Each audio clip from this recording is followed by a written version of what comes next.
Estudar a palavra do nosso Deus.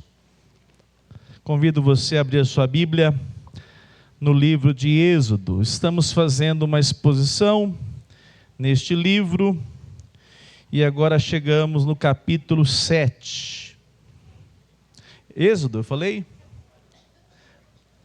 Eu estou fazendo Êxodo na sexta-feira. No domingo aqui é Josué. Josué capítulo 7.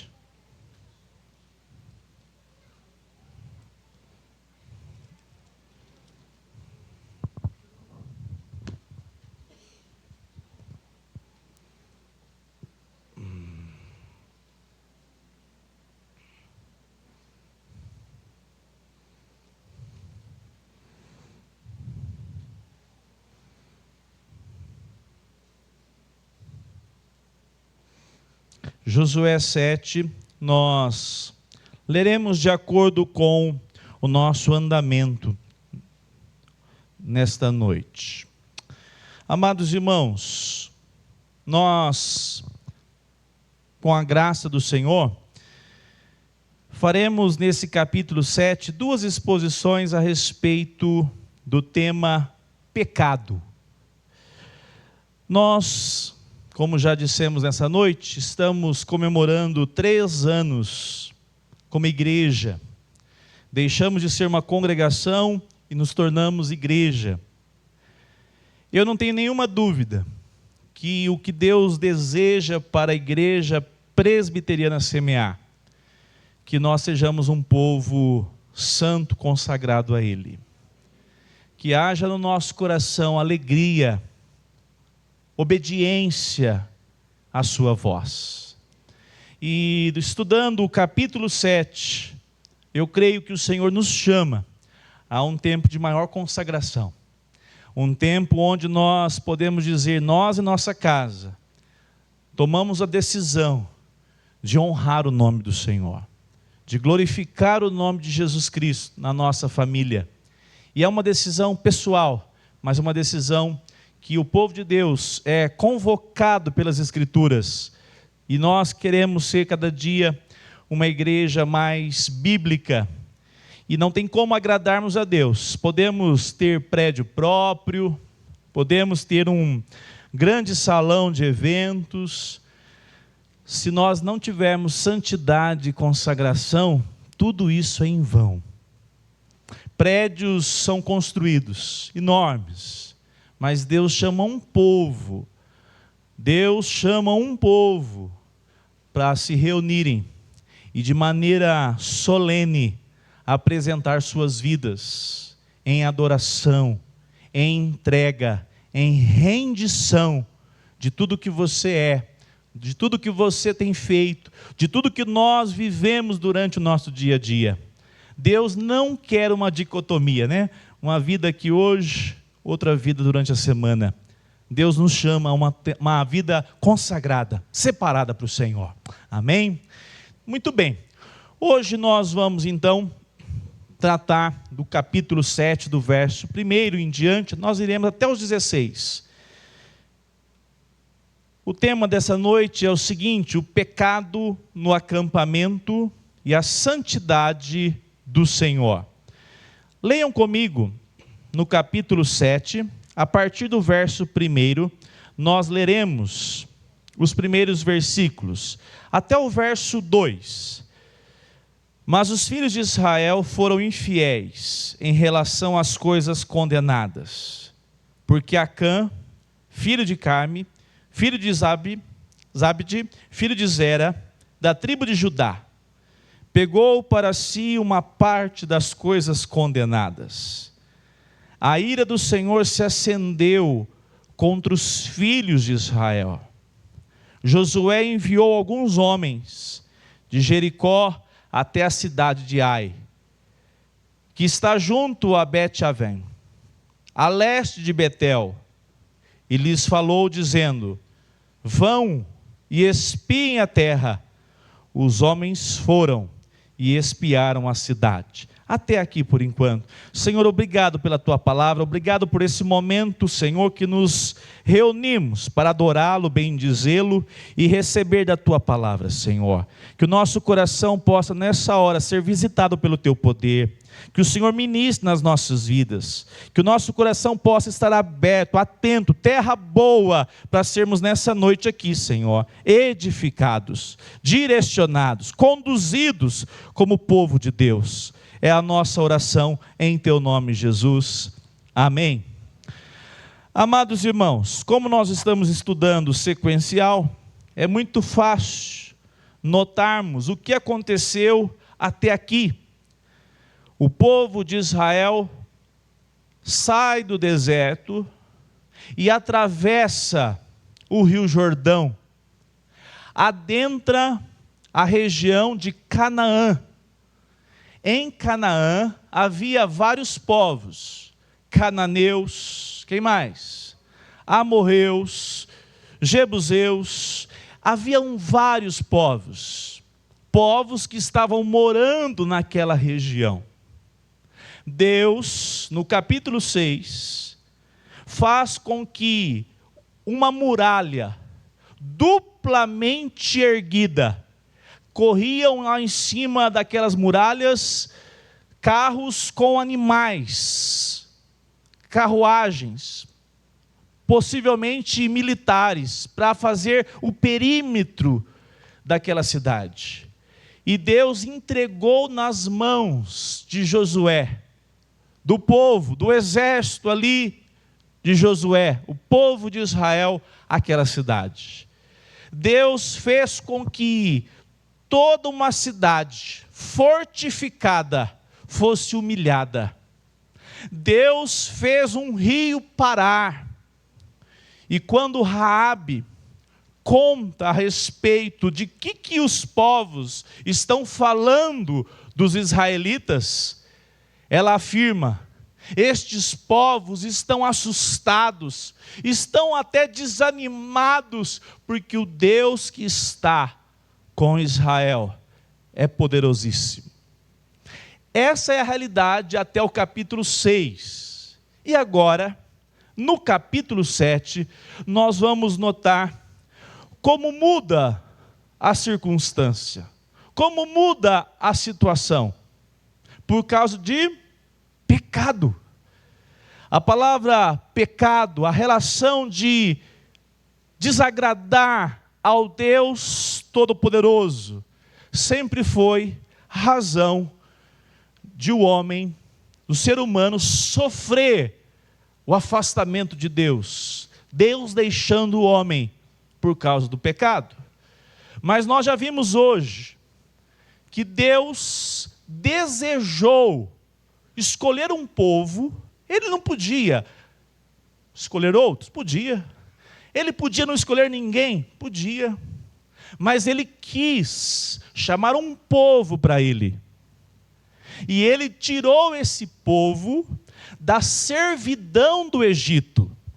Como é que era a vida dos israelitas, dos hebreus no Egito? Sofrimento. Eles sofriam debaixo do chicote dos egípcios. Se lembrarmos a história de Moisés, ele recebe esse nome porque ele foi tirado das águas. Uma carnificina de bebezinhos foi cometido contra as mulheres hebreias, tendo seus filhos mortos. O Egito era local de terrível servidão, mas Deus tirou Israel do Egito, mas não tirou apenas para dar a uma terra. Antes de chegar na terra, Deus manda construir o tabernáculo. Deus dá as coordenadas todas para que um tabernáculo, um local onde Deus se manifestasse, onde a presença de Deus estaria no meio do povo. E foi assim que a nação de Israel era conduzida no deserto.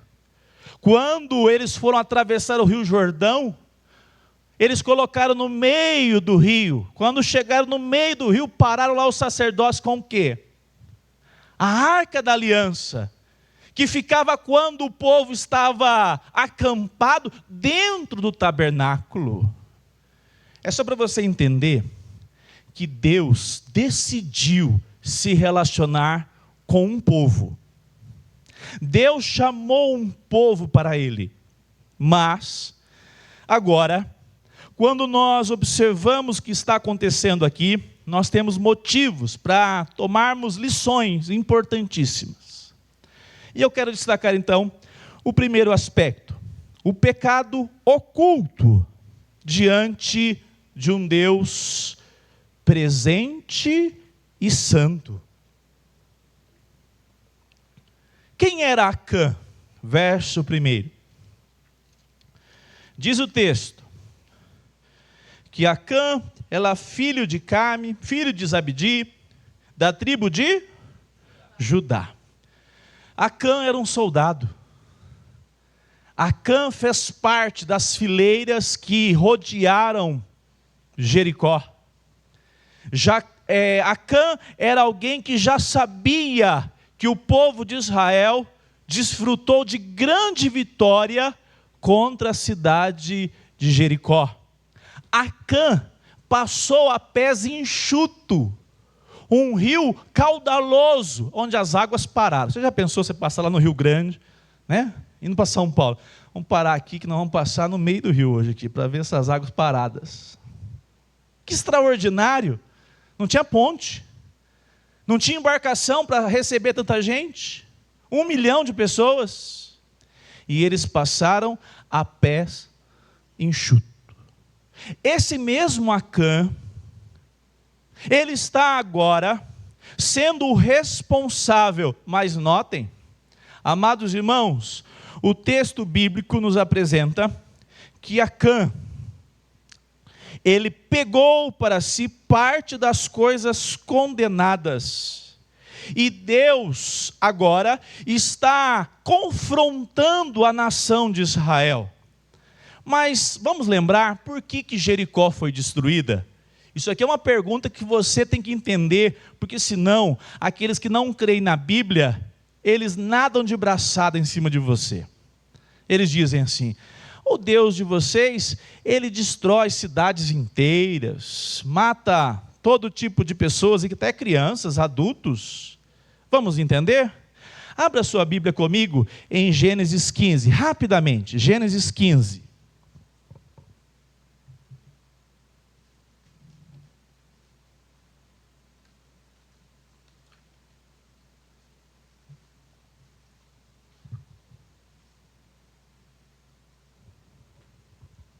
Você pode ler na sua casa, depois, esse capítulo todo. Mas observe o versículo 16. Gênesis 15, 16. Na quarta geração, voltarão para cá. Deus está dizendo para Abraão, os seus filhos, é só você ler depois o capítulo todo em casa, eles ficarão 400 anos em um local que será local de servidão. Olha que profecia. Mas depois disso, olha a explicação por que esse tempo. Voltarão para cá. Onde que eles estão? Está Deus falando com Abraão aonde? Na região de Canaã. A região de Canaã onde Deus está falando com Abraão. Mas é preciso, eles vão ainda ficar 400 anos, na quarta geração, voltarão para cá. Com qual objetivo? Notem. Porque a medida do quê? Bem forte, a medida dos amorreus ainda não se encheu. Faltam 400, 500 anos da chegada de Josué e o povo de Deus em Jericó. Quando Deus fala com Abraão, a medida, ou seja, a iniquidade é medida por Deus. A medida não tinha ainda atingido o nível máximo. Deus estava sendo misericordioso. E por sinal, quem desfrutou dessa misericórdia? No texto bíblico lá, quem que foi a pessoa? Raabe. Nós não temos informações de outros, pode ser que outros. Mas Raabe foi uma daquelas que experimentou das misericórdias do Senhor. Mas Deus está dizendo, eu estou observando a prática dos cananeus. Eles só faziam uma coisa que é para resumir tudo. Eles queimavam os seus próprios filhos. A quem? Moloque. É esse tipo de povo idólatra, pagão, que não tinha nem temor, não tinha apego aos filhos, e que por causa de uma idolatria terrível, queimavam os próprios filhos em adoração a esse Deus. Deus agora diz para Abraão, chegará o tempo em que o meu povo fará a minha justiça sobre aqueles que agem de maneira iníqua. Lembre disso, quando você for explicar a Bíblia para alguém. Aí você vai responder assim para ele, inclusive, hoje. Você está vendo a maldade aí? Os violentadores de crianças, os agressores de mulheres, pessoas que passam por bons, mas são terríveis. Um dia, o juízo de Deus se manifestará sobre eles. Aquele que teme ao Senhor e anseia por isso, é algo maravilhoso para o nosso coração. Como nós falamos pela manhã, nada passará despercebido aos olhos do Senhor. O iníquo hoje, que não confessa os seus pecados, mas tem uma vida toda dirigida para o mal, um dia o juízo de Deus virá, assim como o juízo de Deus veio sobre Jericó, e não ficou nada vivo naquela cidade. O contexto aponta que agora, quem está com uma transgressão cometida? Notem, o texto diz, os filhos de Israel, verso 1, foram o quê? Infiéis. Mas quem que guardou a capa babilônica, o ouro e a prata? Acã.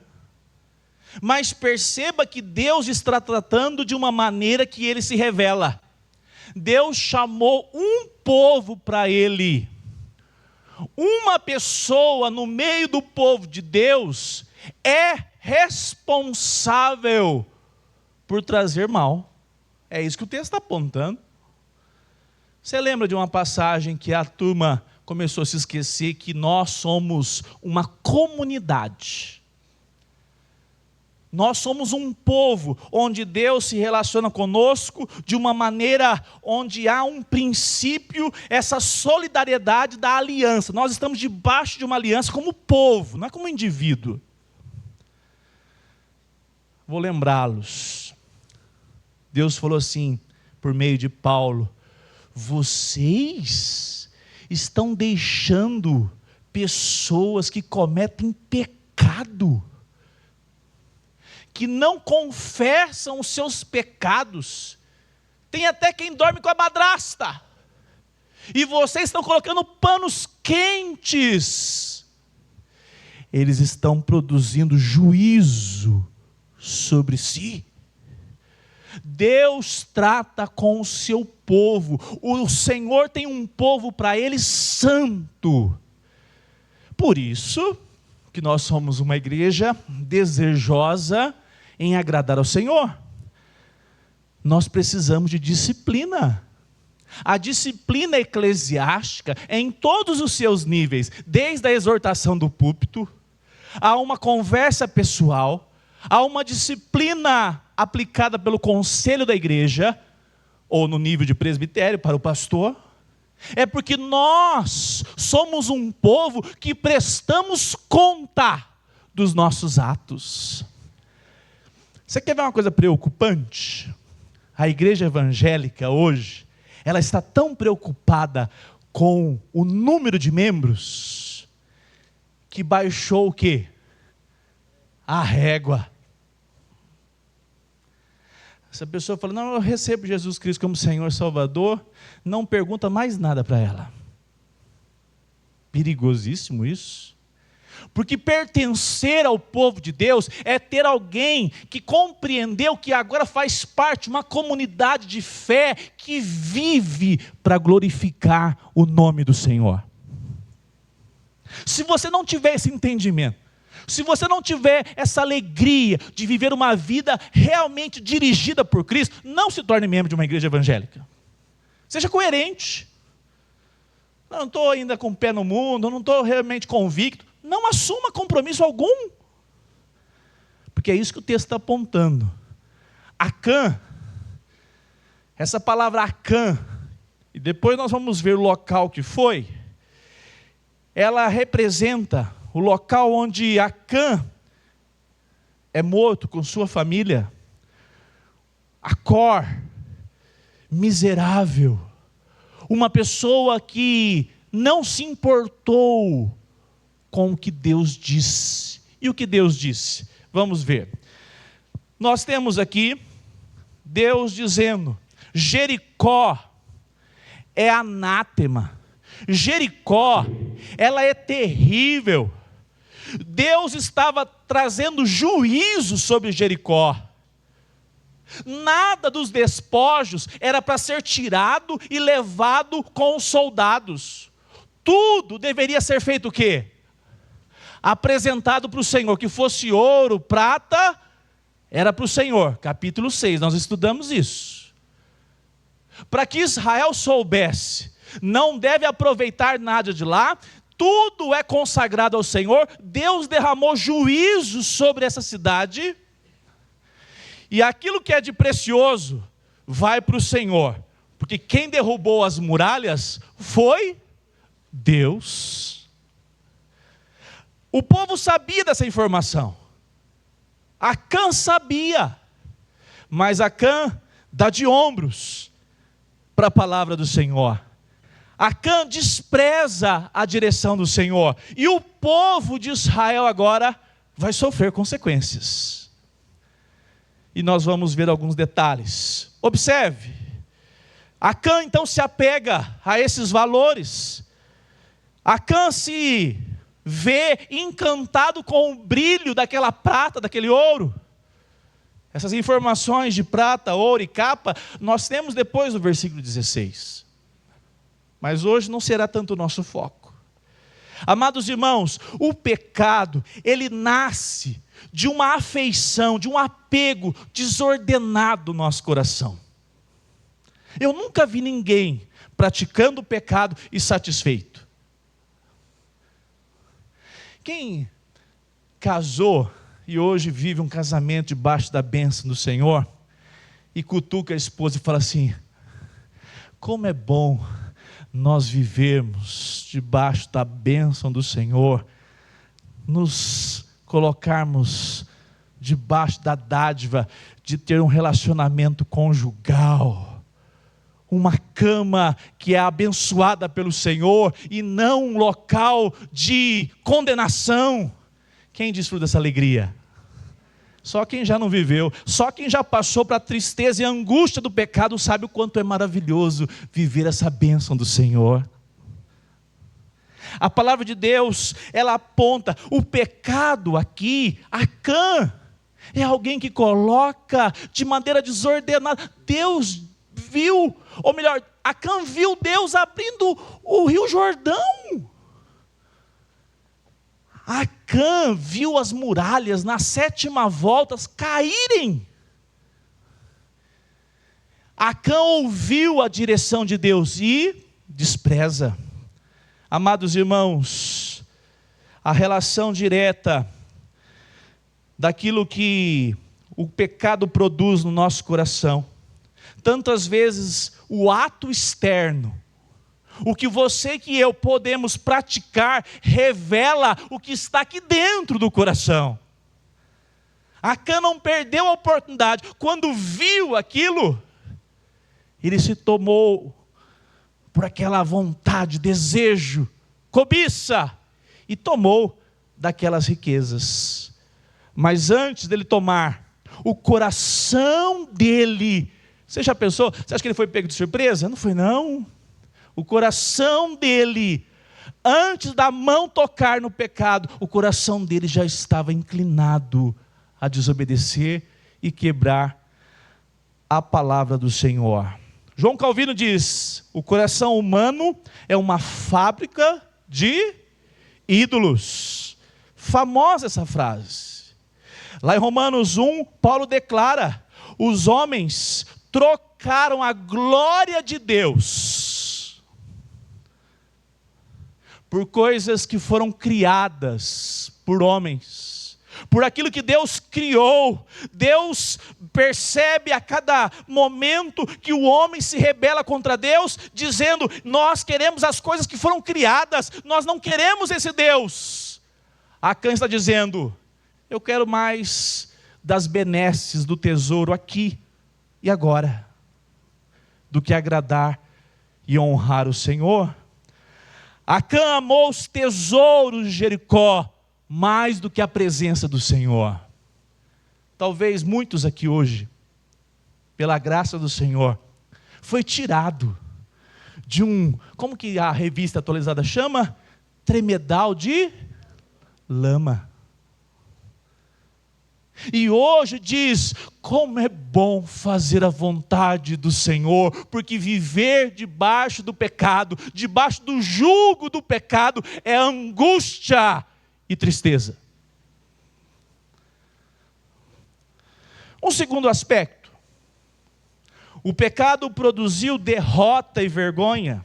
Observem, versículo 2: Josué enviou alguns homens de Jericó à cidade de Ai, que está junto a Bet-Avim, a leste de Betel, e lhes falou dizendo: vão e espiem a terra.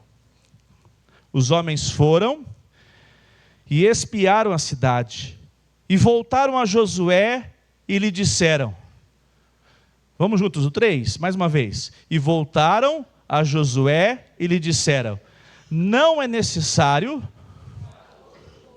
bastam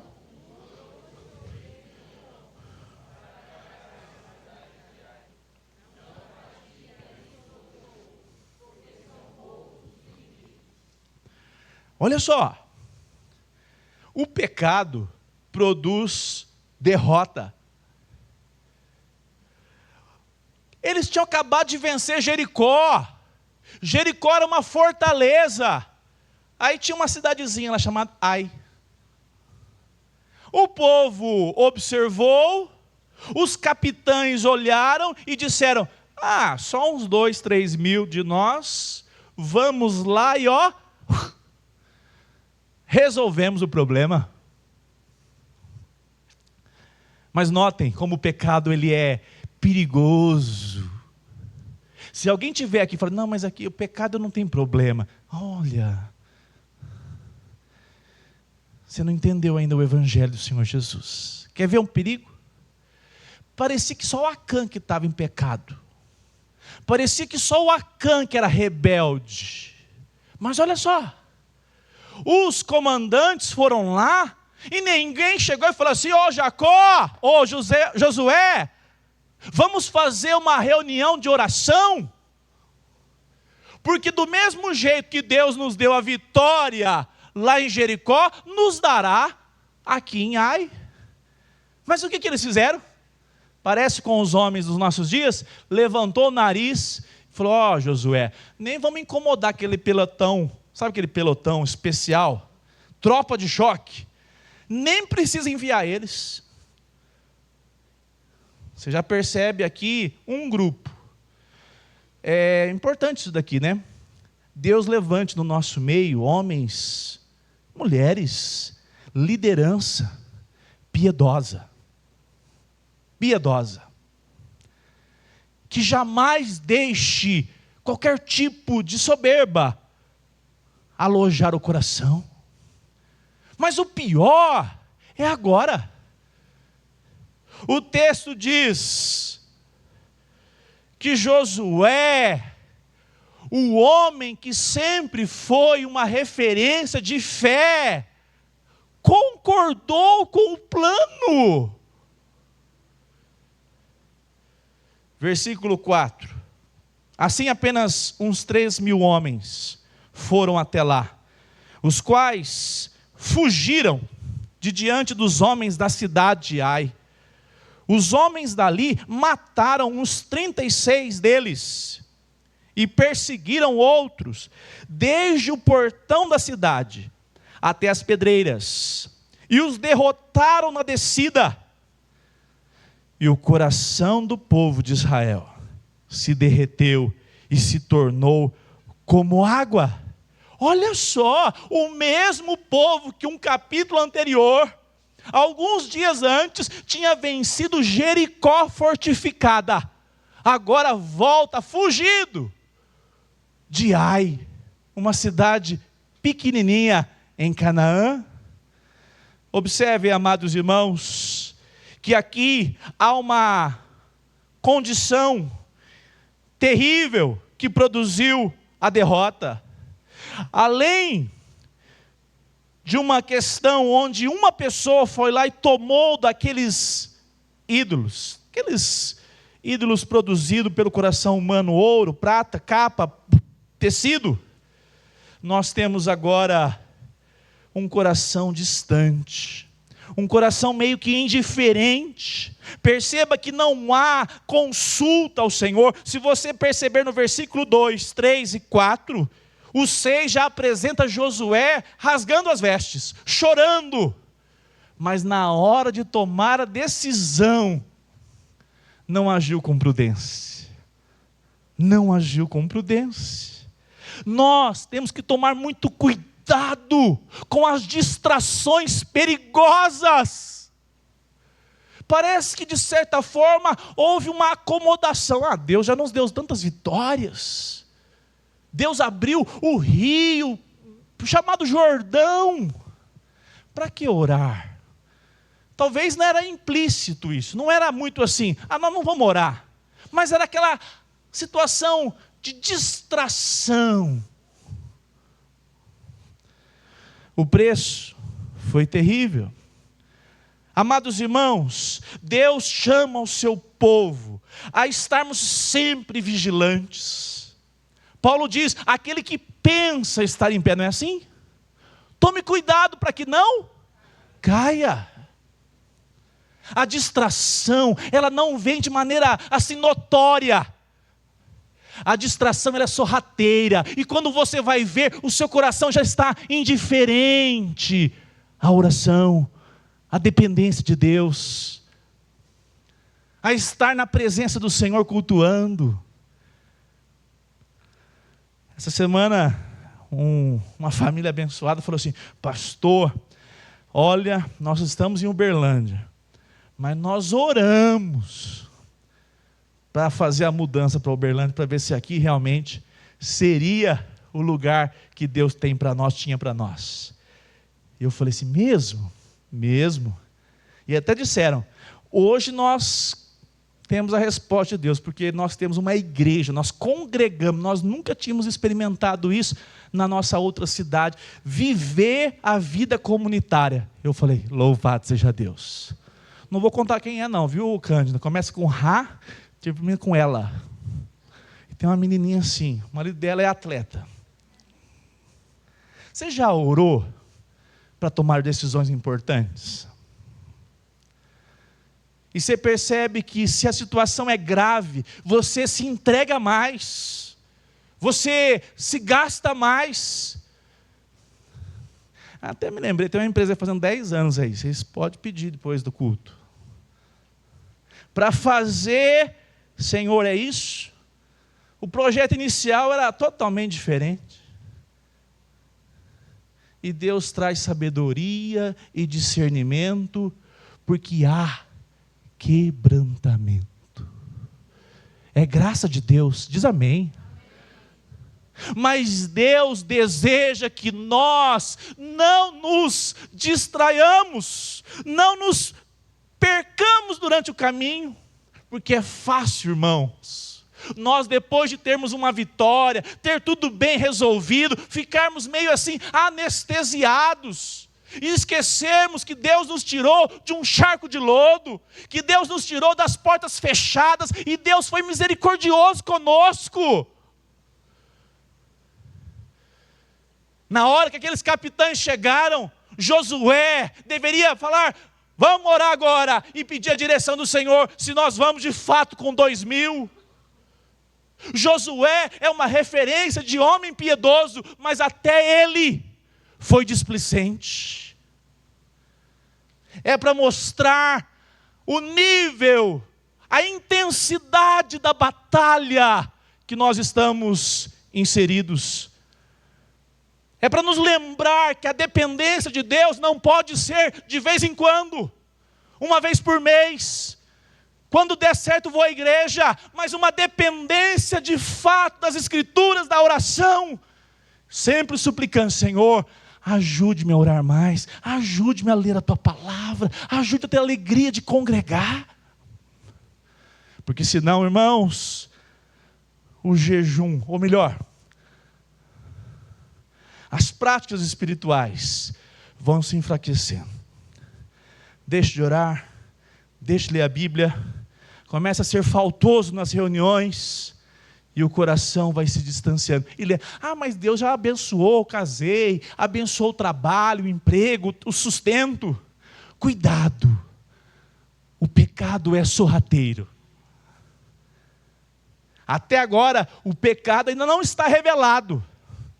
A distração faz com que nós não enxerguemos o pecado. Um dos maiores desafios como crentes é nós termos discernimento para saber aonde estamos agradando a Deus e onde não estamos. Josué é confrontado. O texto aponta onde agora Josué discerne tudo. Josué nota que a derrota foi terrível. Acompanhe comigo. Versículo 6. Então Josué rasgou a sua roupa e se prostrou. Olha só, mas por que ele fez isso? Ele vai dizer, na oração dele, versículo 7, Josué disse: Senhor Deus, por que fizeste este povo passar o Jordão para nos entregares nas mãos dos amorreus, para sermos destruídos? Antes tivéssemos nos contentado em ficar do outro lado do Jordão. Senhor, que direi? Pois Israel virou as costas diante dos seus inimigos. Observe essa expressão. Vergonha.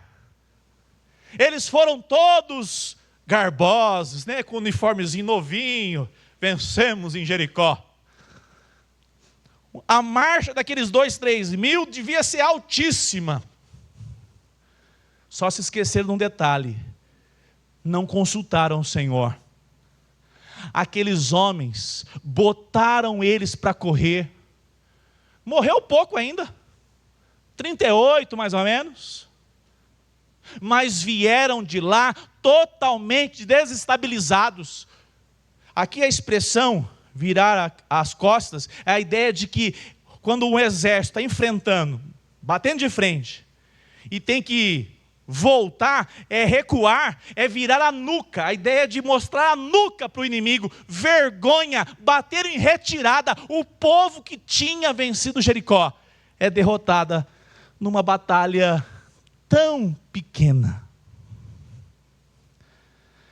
Essa vergonha, amados irmãos, não era porque o problema era militar, não era o comandante, não era a expertise do comandante, o problema era espiritual. A presença de Deus é mais importante do que força, números, estratégia, experiência. Sem o Senhor, a coragem desaparece, a segurança se dissolve. Sem a presença do Senhor, as vitórias se tornam em derrotas. A pessoa começa bem, estava indo bem, tudo indo bem. Aqui de repente perde o rumo. Ah, mas é porque o mundo está muito mal, as pessoas estão... Talvez isso seja questões periféricas. O ponto central é, e Deus? Deus está sendo invocado por você, Deus continuou sendo o centro da sua vida, da sua casa. O texto aponta que eles ficaram envergonhados. Josué chegou a ficar da parte da manhã até a tarde dobrado diante da presença do Senhor, daquela arca, daquele tabernáculo. Lá em João 15, 5, aqui na projeção dá para a gente ler juntos. Olha que Jesus disse. Só a parte final dele. Sem mim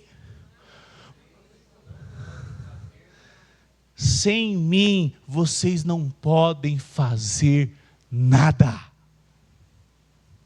O grande problema é que o nosso coração se acomoda. Ah, Deus está comigo. Eu sou cristão. Eu sou Josué.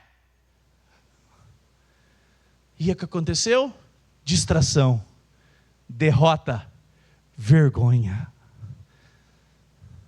É sério, amados irmãos, porque quando o coração do homem se ensoberbece, e isso é tão sorrateiro, ele acredita que com a sua capacidade, com a sua maneira de administrar, ele vai conseguir controlar. Mas Deus mostra que existem derrotas, que são presença, é a marca da presença de pecados não confessados, pecados ocultos do coração do seu povo. Mas tem um detalhe importante que nós temos que lembrar desse servo de Deus que tinha os pés de barro. Acompanhe comigo novamente o verso 6. Josué rasgou a sua roupa e prostrou com o rosto em terra diante da arca até a tarde. Amados irmãos, apesar da crise, se tem um detalhe importante para você que é crente, você tem que lembrar todos os dias, o lugar que você deve estar é na presença do Senhor. Tudo indo bem, ou tudo naufragando, porque é de lá que você vai encontrar saídas para a sua vida. Notem, ele chora, ele se derrama. Quem já ficou jururu com Deus? Só os que têm coragem, levanta a mão.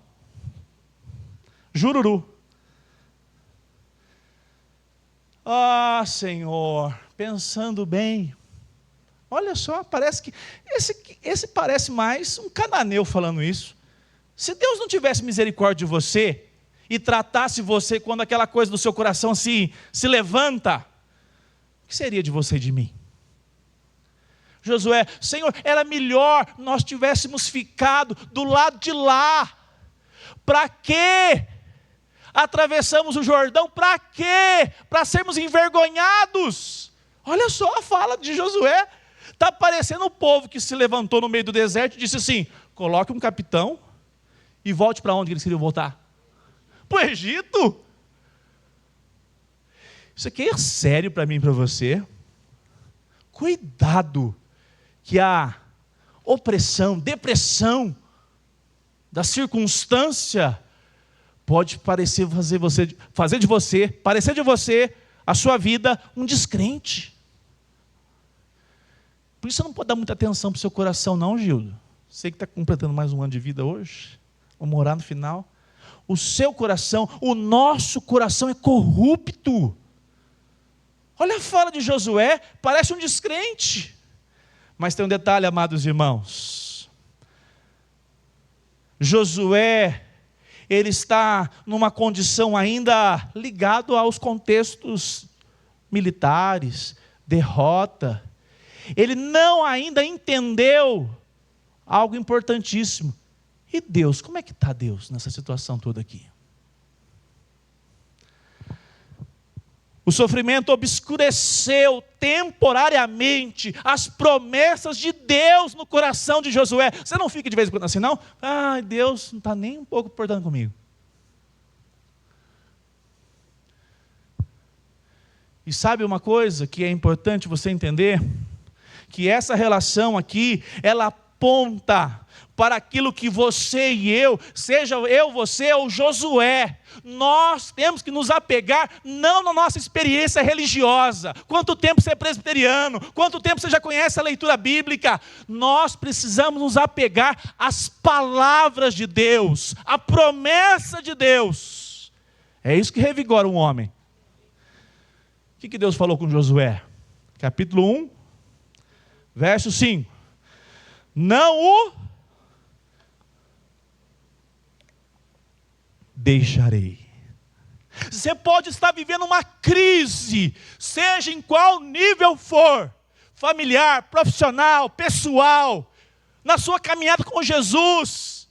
Saiba de uma coisa, o lugar que você deve se colocar é na presença do Senhor persistentemente, porque o Senhor, não porque você é capaz de discernir, mas que a aliança do Senhor, ela é fiel e Ele não abandona os seus filhos. Se fosse por merecimento, se fosse por tolice que nós falamos ou pensamos sobre Deus e os seus planos, não teria esperança para nós não. Mas Josué 1,5, não deixarei. E Josué 1,9?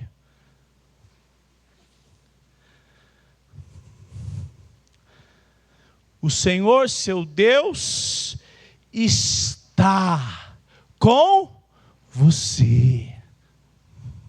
Josué, por um momento, se esquece das promessas do Senhor. Saiba de uma coisa, meu irmão, minha irmã, é por isso que nós temos que estar o tempo todo vigilantes na presença do Senhor, porque o nosso coração pode nos levar a esse engano. Não discernir o que está acontecendo e ficarmos aborrecidos. E Deus está pesando a mão para uma coisa: santificação, consagração a Ele. Às vezes o que nós mais importamos é com a empresa, é com o negócio, o projeto pessoal, o namoro, o casamento, e Deus fecha portas. Talvez seja Deus chamando você para uma vida rendida, sabendo você que Ele se compadece daqueles que o buscam, e Ele nos alimenta com a sua palavra, nos enche de esperança. Nós sabemos que o Senhor chamou aquele homem para uma vida de direção do Senhor, mas ele está ali naquele momento distraído.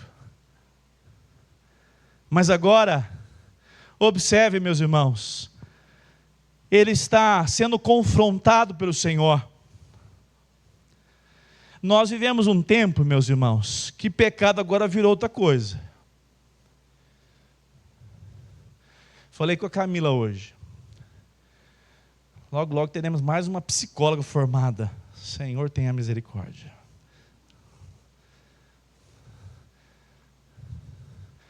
Os crentes querem frequentar a psicanálise com vida dupla. Como é que vai tratar a psicologia, Poliana? Uma pessoa que tem uma vida dupla, mas o gabinete pastoral, porque ele pensa, se eu for na psicanalista, ela vai me inflar, dizendo, Você pode, você merece. Sua história mostra um contexto muito difícil mesmo. E o pastor que for bíblico, ele vai colocar na luz das Escrituras que o pecado deve ser confessado e abandonado. Diz amém. Porque nós não tem nada que nos alegre, nada que nos sustente, que não seja a paz da presença do Senhor na nossa história. Você pode ser rico, bem-sucedido, em todos os níveis. Obrigado, meu irmão. Mas se você não experimentar da paz, da presença do Senhor, tudo é vão. O problema não era a ausência de Deus. Deus estava ali com ele. Deus não nos abandona. Diz amém. Louvado seja o Senhor. Ele é misericordioso. Ele é paciencioso. Mas pecado não confessado produz angústia. Produz vergonha. E derrota. Deus chama o seu povo a experimentar de um discernimento, onde agora Deus vai tratar com Josué, dizendo, acompanhe comigo, verso 10. Eu nem vou citar aqui, vou pular. Josué diz assim, crente é uma coisa bonita. Senhor, estou arrasado. Não deu certo meus planos. Mas eu quero que o teu nome seja glorificado. Sabe qual que foi o problema da Torre de Babel? Foi construir torre? Eles disseram que os nossos nomes se tornem célebres. Eles queriam uma sociedade sem Deus. Eles queriam ser altivos ao ponto de dizer, nós conseguimos por meio da nossa engenharia, capacidade, toda essa expertise. Nós não precisamos de Deus. Josué, acompanhe comigo, não tem como não passar. Olha lá. Versículo 10. Ainda não. Versículo 7. Antes tivéssemos nos contentado em ficar do outro lado do Jordão. Ah, Senhor, que direi, pois Israel virou as costas diante dos seus inimigos? Quando os cananeus, 9, quando os cananeus e todos os moradores da terra ouvirem isso, nos cercarão e apagarão nosso nome da face da terra. E então, que farás ao teu grande nome? Olha que oração sensível a Deus. Você já orou assim? Senhor, a coisa não está boa não. Senhor, a coisa não está do jeito que eu quero não. Está bem longe do que eu imaginava. Senhor, escreve a tua história na minha vida. Você tem coragem de fazer essa oração? A coisa não está boa, a coisa está difícil. Senhor, mas escreve os teus planos na minha casa. Josué apresenta um coração desejoso por Deus. Ainda não tem discernimento, mas Deus com sua misericórdia está tratando ele. Acompanhe comigo o verso 10. Então o Senhor disse a Josué, levante-se, porque você está assim prostrado sobre o seu rosto. Israel pecou. Olha só, por que você tem que ler a Bíblia? Se você não ler a Bíblia, você nunca vai enxergar pecado no seu coração. Tem horas que não é só o Espírito Santo, porque o Espírito Santo incomoda o nosso coração, sim ou não? Mas tem hora que não. Porque ele já fica meio assim, anestesiado. Principalmente pecado repetido. Aí você fica assim meio indiferente. Você tem que correr para a palavra de Deus. Porque quando você corre para ela, ela é viva e poderosa, mais penetrante do que espada de 2 gumes. Ela penetra o seu coração. Ninguém viu, mas Deus viu e disse: muda isso na sua caminhada. Conserta isso. Isso é pecado. Deus disciplina quem ama. Ele traz tristeza para que o nosso coração seja restaurado na presença dEle. Acompanhe comigo. Versículo então agora 12. Por isso os filhos de Israel não puderam resistir aos seus inimigos. Viraram as costas diante deles, porque Israel está condenado à destruição. Não continuarei com vocês, se não eliminarem do meio de vocês a coisa roubada. Amados irmãos, uma coisa que tem que aprender desde cedo. 3 anos de igreja organizada. Vamos aprender hoje. Todo pecado tem consequência. Ah, pastor, mas tem uns que parece que não vêm os efeitos. Não vêm, às vezes com você consciente. Mas lembre-se, o seu Redentor foi pendurado no madeiro por causa desse pecado que você acha que não teve aparentemente consequência. E tem alguns que acontecem e se revelam, porque Deus te ama e quer que você seja um homem, uma mulher, uma família limpa para a glória dEle. O texto diz que o Senhor: eu vou sair do meio de vocês. Irmão, se tem uma coisa que nós temos que orar dia e noite, é dizer: Senhor, não se afaste de nós. Não se afaste da minha caminhada. Nós somos necessitados, nós somos dependentes do Senhor. Se você já ora assim, tem uma notícia para você: você já se relaciona com Jesus Cristo. Se você ora assim: Senhor, tem que abrir aquela porta, aquele trabalho lá, porque é o seguinte, senão não vai ficar bem, né? Você ainda é um utilitarista. Deus quer chamar você para um relacionamento em amor. O Senhor expõe a transgressão, o Senhor expõe o furto, a mentira, o Senhor expõe aquilo que está oculto. Hebreus 4:13.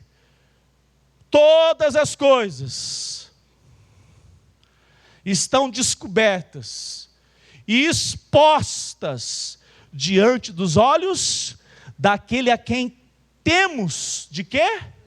Prestar contas. Não tem nada na vida de um crente que o Senhor não conheça. E nós devemos ter essa consciência. Senhor, tenha misericórdia de mim. Senhor, santifique a minha vida. Quem lembra a última vez que Deus pediu para o povo se santificar? O que aconteceu? Santifiquem-se.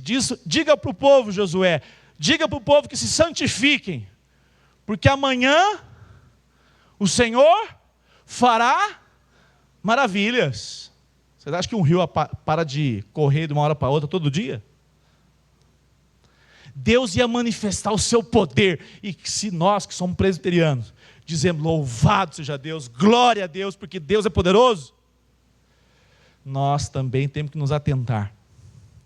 Quando Deus nos chama à santificação, nós temos que pedir: Senhor, se revele a nós. Olha só, versículo 13: levante-se, santifique o povo e diga: santifiquem-se para amanhã. Mas não vai ter espetáculo, não vai ter rio parado, água parada, não vai ter muralha derrubada, mas vai ter a visitação de Deus no meio do povo. Onde está? Olha lá o que diz o texto: santifiquem-se para que amanhã, porque assim diz o Senhor Deus de Israel: há coisas condenadas no meio de vocês, ó Israel. Vocês não poderão resistir os seus inimigos, enquanto não eliminarem do meio de vocês as coisas condenadas. Pela manhã, pois, vocês se apresentarão, segundo as suas tribos, e a tribo que o Senhor designar por sorteio, Aqui a palavra sorteio, nós não sabemos como foi feito, mas no original a ideia é: o Senhor apanhará. O Senhor irá apanhar aonde está o pecado não confessado, oculto, rebelião contra Deus. Verso 14: segundo as famílias, e a família que o Senhor designar, apresentará por casas, e a casa que o Senhor designar, se apresentará homem por homem. Amados irmãos, eu não vou continuar, depois você pode ler, inclusive o capítulo todo.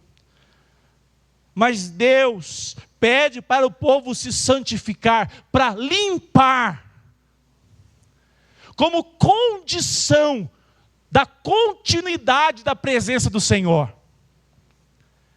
Talvez nós vivemos um contexto onde você está familiarizado a vir à igreja. Eu quero te desafiar. Essa semana, faça uma oração. Quem tem orado durante a semana? Tem orado? Você vai orar assim, ó. Quem vai fazer parte desse projeto? Senhor, jogue luz no meu coração, para ver se tem algum caminho mau. Eu quero experimentar do teu poder, da tua presença. Senhor, jogue luz no meu coração e santifique a minha vida. Se nós não aprendermos a orar assim, irmãos, nós não chegaremos a 30 anos, enquanto igreja. Se nós não pedirmos que o Senhor nos visite com misericórdia, com poder, nós não experimentaremos o crescimento que agrada ao Senhor. Deus foi misericordioso. Deus sempre desejou estar no meio do povo. Deus tem um projeto para a região oeste, Jardim das Palmeiras, região toda aqui, com a presença do Senhor no meio da IPB Semear. Se tem uma coisa que nós devemos gastar tempo em orar, não é para o prédio. É dizendo: Senhor, consagra-nos a Ti. Que a Tua presença seja manifesta no nosso meio, que haja aqui no nosso meio quebrantamento, conversões, arrependimento de uma vida toda manchada pelo mundo. Eu quero terminar dizendo: Deus desejou estar no meio da nação de Israel. A presença do Senhor guiava o seu povo, apontava para Cristo. O tabernáculo, todos os utensílios apontam para Cristo. João 1,14, abra comigo para nós terminarmos.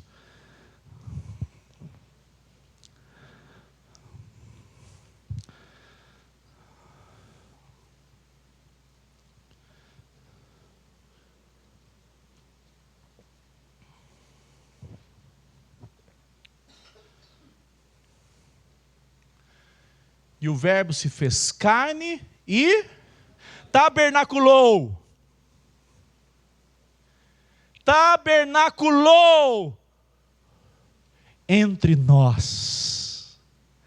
O Filho de Deus veio, assumiu forma humana, para que Ele estivesse no nosso meio para sempre.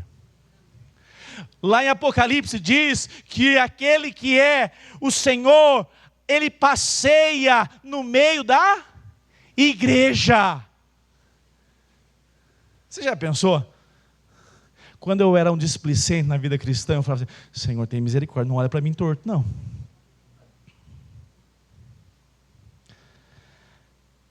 Coisa triste é não nos apresentarmos rendidos na presença do Senhor. Não perca tempo, diga: Senhor, consagre a minha casa. O Senhor se importou, Jesus Cristo veio a esse mundo para habitar dentro do seu lar, o seu lar ser um altar para a glória de Deus. Não deixe o dinheiro, não deixe a glória deste mundo, não deixe os seus projetos roubar a alegria de ser povo de Deus, de ser uma família apaixonada por Cristo. Jesus veio para purificar o seu povo, remover a nossa culpa, restaurar a comunhão com Deus. Amados irmãos, Pedro declara: sejam santos, inspirado pelo Senhor, porque o Senhor é santo.